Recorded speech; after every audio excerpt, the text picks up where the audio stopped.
지금 우리가 누리는 문명 세계의 많은 것들은 5500년 전 인류 최초의 문명 수메르에서 시작되었습니다. 바빌로니아나 아시리아와 같은 거대 세력이 패권을 다퉜던 메소포타미아 문명의 뿌리가 바로 수메르라는 얘기지요. 수메르인들이 창조한 문자체계는 언어가 다를지라도 의사소통이 가능케 하는 마법을 부렸지요. 건축, 달력체계, 성문법, 의회, 교육기관 등 수메르로부터 시작된 문명세계는 메소포타미아를 넘어 고대 중동에 미치는 영향력이 엄청났어요. 홍수를 예견해 미리 배를 만들어 살아남았다는 대홍수 이야기나 지상낙원이라는 에덴에 대한 전설도 수메르판 창세기 신화로부터 시작되었지요. 전혀 알려지지 않았던 놀라운 수준의 문명이 갑작스럽게 등장하다 보니 외계 문명설까지 나올 정도였어요. 그러나 고고학적으로 본다면 150여 년 동안 발굴을 통해 드러난 수메르 문명은 절대 갑작스러운 것이 아니었어요. 수메르 문명의 토대가 되는 물질 문화의 많은 것들이 메소포타미아의 수많은 농경 정착지에서 시작되었다는 증거가 아주 많거든요. 수천 년 동안 메소포타미아를 관통하면서 축적된 농경 기술과 문화적 역량이 수메르에서 활짝 피어났다고 할 수 있어요. 그렇다면 수메르 문명을 선도한 도시는 어디였을까요? 우르제 사망조 때의 기록물인 길가메시 서사시나 수메르 왕명록을 보면 수메르인에게 전승된 최초의 도시는 에리두라고 할 수 있는데요. 고고학계는 왜 수메르 문명의 시작을 에리두가 아닌 우르크를 지목하고 있을까요? 이는 수메르 문명이 시작되는 기원전 3500년경 문명 기준을 충족할 만큼 도시화가 진행된 곳은 우르크밖에 없기 때문이에요. 그렇기 때문에 수메르학을 연구하는 대부분의 학자들은 기원전 3500년경 우르크에서 수메르 문명이 시작되었다는데 별 이견이 없지요. 그렇다면 우르크는 어떤 도시였을까요?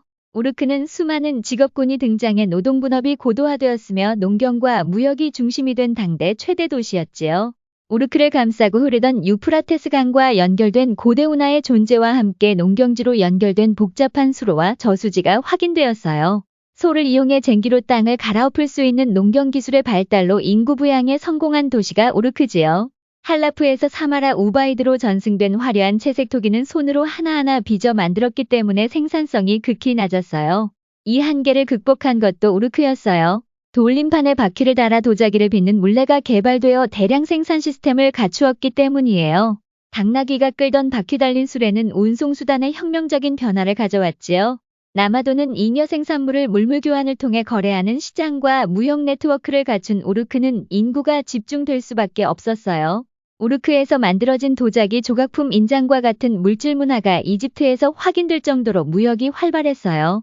중간 상인들은 대량 생산된 도자기를 내다 팔고 부족한 구리 주석과 같은 금속을 들여왔지요.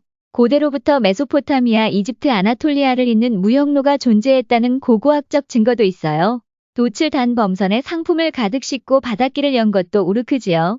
농부를 비롯해 제빵사, 방직공, 이발사, 보석상, 세탁소, 화가, 대장공, 상인 등 다양한 직업군이 있었으며 필경사라는 생소한 직업도 등장했어요. 숫자로부터 시작해 상형문자를 거쳐 음절문자인 서령문자로 발전하는 과정도 드라마틱하게 전개되었지요. 기원전 7000년경 메소포타미아 상부 정착지에서는 물표라고 불리는 숫자 체계와 거래를 증명하는 인장이 이미 등장했어요. 동글동글한 것이 농산물이며 세모는 가축을 의미했으며 추상적인 1단 개념은 납작한 원반으로 표시했지요. 물물교환과 같은 거래를 증명하는 계약서에는 인장을 찍어 증거로 남겼어요. 당연히 우르크에서도 물표와 인장이 사용되었어요. 특히 물건과 1대1로 대응하던 물표는 10개 정도씩 진흙으로 감싸 봉인하기도 했는데 그 종류만 400여 가지가 넘었어요. 그러다 여러 개의 물표에 대응하는 그림을 점토판에 새겨넣기 시작하는데 이것이 인류 최초의 문자인 수메르 상형 문자예요. 그러나 그림으로 표시되는 수메르 상형 문자는 곧 한계에 봉착했어요. 거래되는 상품의 수가 수천 개를 넘어갔으며 말이 안 통하는 무역상인들과 외상과 같은 장부 거래를 위해 표준화가 필요했지요. 수메르인들은 수많은 상품과 용역에 대응되는 추상적인 기호를 점토판에 새겨 기록물로 남겼는데요. 이것이 바로 수천 년 동안 고대 중동인들이 사용했던 서령문자이며 글자를 새기던 전문가 집단이 필경사예요. 물표라는 숫자 체계에서 수메르 상형 문자를 거쳐 서령문자로 발전하는 수천 년의 과정이 어찌 뚝딱 만들어졌을까요? 문화의 연속성이 메소포타미아 상부에서 하부로 이어지고 있지 않나요? 대부분의 수메르 도시는 수호신으로 한 명의 신을 모셨지만 우르크는 유일하게 2명의 신을 모셨지요. 그렇기에 지구라트라 불리는 신전도 2개예요. 그런데 신전을 건설한 2개의 집단이 서로 다른 것 같아요. 기원전 4000년경 건설된 아누신전은 석회암을 쌓아 만들었거든요. 수메르 도시 중 석회암을 쌓아 만든 지구라트는 아누신전이 유일하기 때문이지요.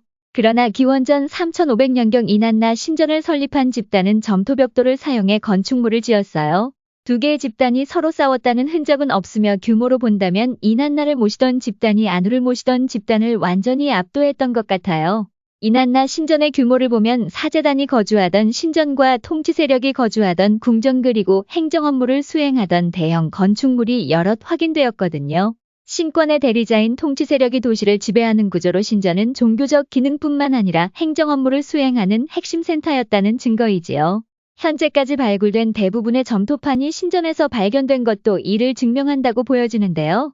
처음에는 상품 교환, 토지 매매, 창고 입출고, 보수 지급 등 경제 활동이 주된 장부 거래가 대부분이었죠. 한 가지 예를 들어볼게요. 지금 보시는 점토판은 농부가 자신이 수확한 보리를 신전 창고에 맡기고 받은 영수증이에요. 29,086자루의 보리를 37개월에 걸쳐 받았다는 내용인데요.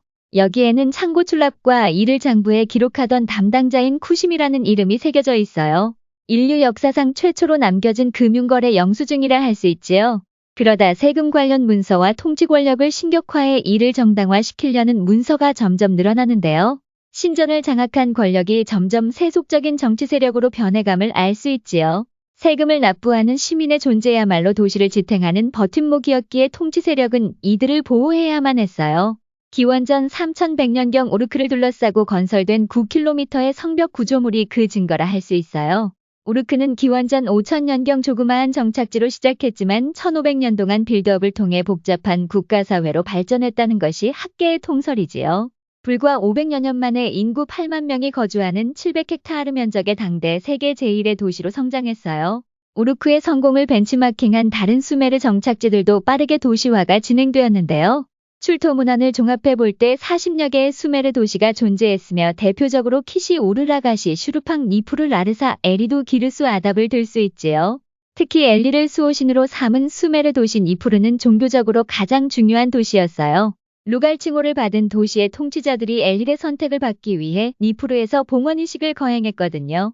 그런데 승승장구하던 우르크에도 위기가 찾아왔어요. 기원전 3000년경 전 세계에 불어닥친 건조기후 때문이지요. 홍산 문화가 쇠퇴한 것도 이 때문이에요. 우르크의 젖줄이던 유프라테스강 수위가 낮아지며 농업 생산량이 급감하기 시작했어요. 인구 부양력이 현저히 떨어질 수밖에 없었죠. 불과 100여 년 만에 인구수가 4만 명이 하로 줄어들었는데요. 우르크의 성장이 퇴보하자 다른 수메르 도시들에게 기회가 찾아옵니다.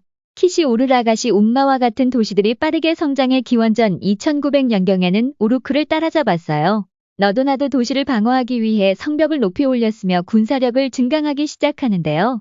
농업 생산력과 무역을 통해 인구 부양력을 늘려야 했던 도시의 통치자들에게 운하의 통제권을 차지하는 것이 가장 중요했거든요.